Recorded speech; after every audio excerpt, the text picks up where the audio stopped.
The gentlewoman from Florida is recognized. Thank you, Madam Speaker. I'd like to yield 2 minutes to the gentleman from Texas, Dr. Paul.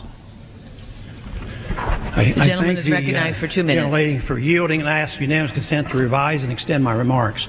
Without objection.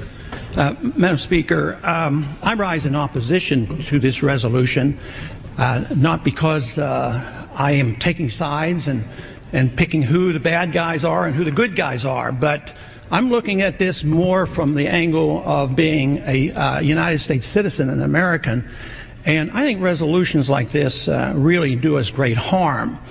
In many ways, what's happening in the Middle East, and in particular with Gaza right now, we have some moral responsibility for both sides in a way, because we provide help and funding for both Arab nations and Israel.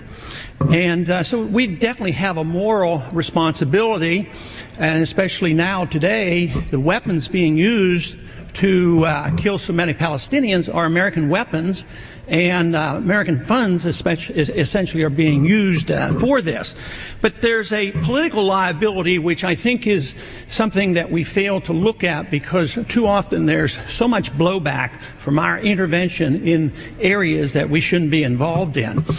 You know, Hamas, if you look at the history, you'll find out that Hamas was encouraged and really started by Israel, because they wanted Hamas to counteract Yasser Arafat. And you say, well, yeah, that was better then and it served its purpose, but we didn't want Hamas to do this.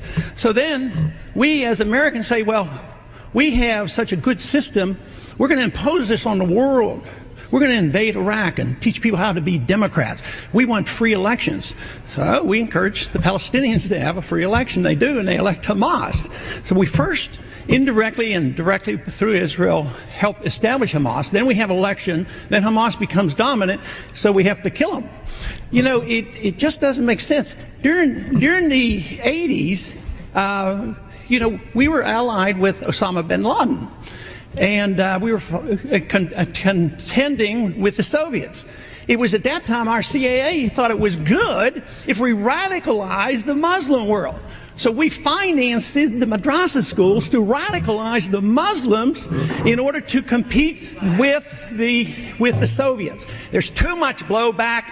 There's a lot of reasons why we should oppose this resolution. It is not in the interest of the United States. It's not in the interest of Israel either.